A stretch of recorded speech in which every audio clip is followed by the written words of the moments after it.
अस्सलामुअलैकुम dear students, I hope you all are fine. Unit number 6 तक मैंने आपको डिस्क्राइब कर दिया था कि आपने किस तरह से राइट डाउन करना है। यूनिट नंबर 7 रिलेटिव प्रोनाउंस की डेफिनेशन जो है वो नेक्स्ट पेज पे दी गई है, पेज नंबर 46 पे। आपने ऊपर उसी तरह यूनिट की हेडिंग देनी है, यूनिट नंबर 7। उसके बाद आपने लिखना है यूनिट का नाम, फिर आपने लिखनी है definition, the words use to join the sentences, who, that, whom, which and whose, ये सब रिलेटिव प्रोनाउंस हैं।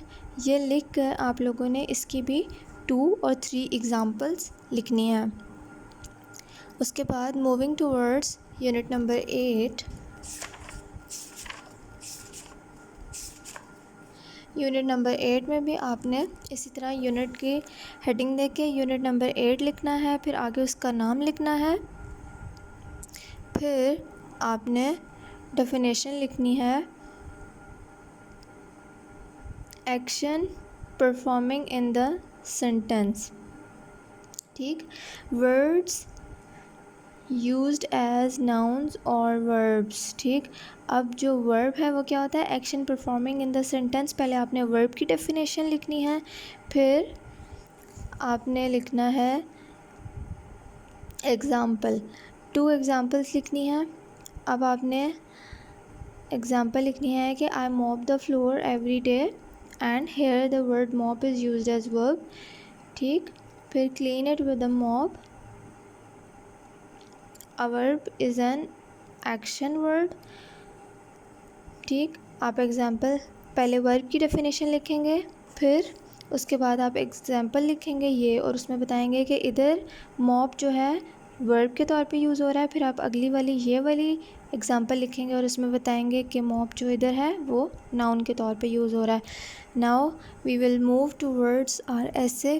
कायदे-आज़म जो हमने ऐसे किया था, आज हम उसका एक्सप्लेनेशन और ट्रांसलेशन पढ़ेंगे, क्योंकि वो थोड़े से ट्रिकी वर्ड्स हैं, बीच में एकदम से हम ऐसे इसकी तरफ मूव किए हैं थोड़े, तो उसकी आसानी के लिए आप लोगों के लिए ट्रांसलेशन और एक्सप्लेनेशन ऐसे की। काइंडली अपनी नोटबुक्स निकाल लें।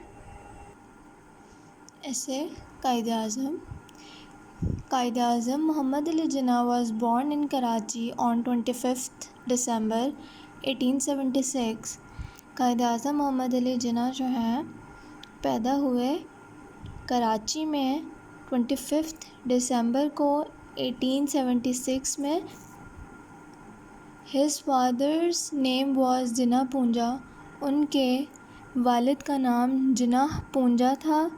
ही completed his early education from Karachi, उन्होंने अपनी जो अर्ली एजुकेशन है, शुरू की तालीम जो है कराची से ली। And then went to England to become a lawyer, फिर वो इंग्लैंड चले गए वकील बनने के लिए।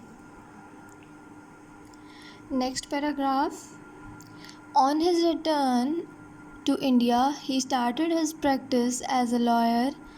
जब वो वापस आए इंडिया के लिए, उन्होंने क्या किया कि अपनी प्रैक्टिस शुरू कर दी as a lawyer, as a वकील।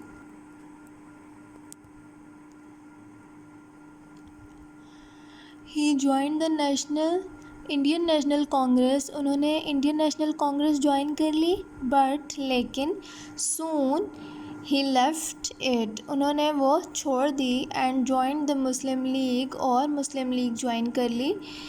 With his great leadership and political abilities, उन्होंने अपनी ग्रेट लीडरशिप यानी कि उनके अंदर जो लीडर वाली स्किल्स थी, लोगों को अच्छाई की तरफ ले जाने वाली, रोशनी की तरफ ले जाने वाली, बेहतरी की तरफ ले जाने वाली जो उनकी स्किल्स थी उनको, और पॉलिटिकल एबिलिटीज़ यानी कि जो सियासी पॉलिटिकल जो कि हमारे गवर्नमेंट से रिलेटेड होती हैं, उस तरह की जो उनकी एबिलिटीज़ थी वो यूज़ करते हुए उन्होंने बहुत स्ट्रगल किया। He struggled very hard to get a separate homeland for the Muslims, और फिर मुस्लिम्स के लिए उन्होंने एक सेपरेट होम लैंड बनाया, घर बनाया, जिसमें मुसलमान आसानी से अच्छे तरीके से रह सकते थे।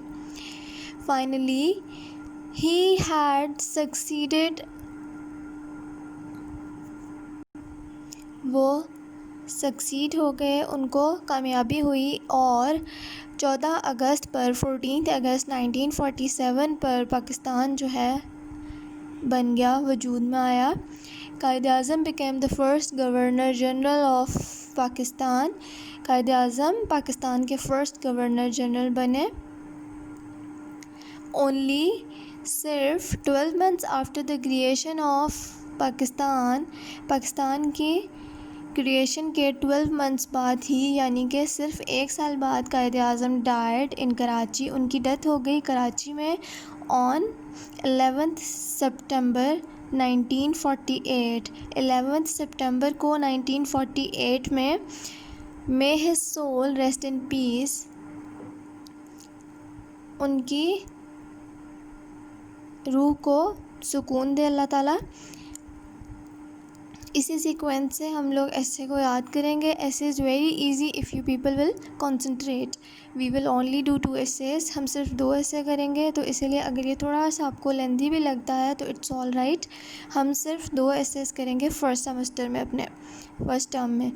तो काइंडली आप लोग इसको याद कर लीजिए। आपके स्कूल खुलते साथ ही आप लोगों के एग्ज़ाम स्टार्ट हो जाएंगे। आपको शॉर्ट स्पैन ऑफ टाइम ही दिया जाएगा रिवीजन के लिए। तो काइंडली आप लोग जो लर्निंग प्रोसेस है उसको भी जारी रखें साथ साथ, ताकि आपको बाद में डिफ़िकल्टीज़ ना हो। Kindly learn this and complete your grammar notebook. Take care of yourselves. Meet you in the next meeting. Till then, अल्लाह हाफ़िज़।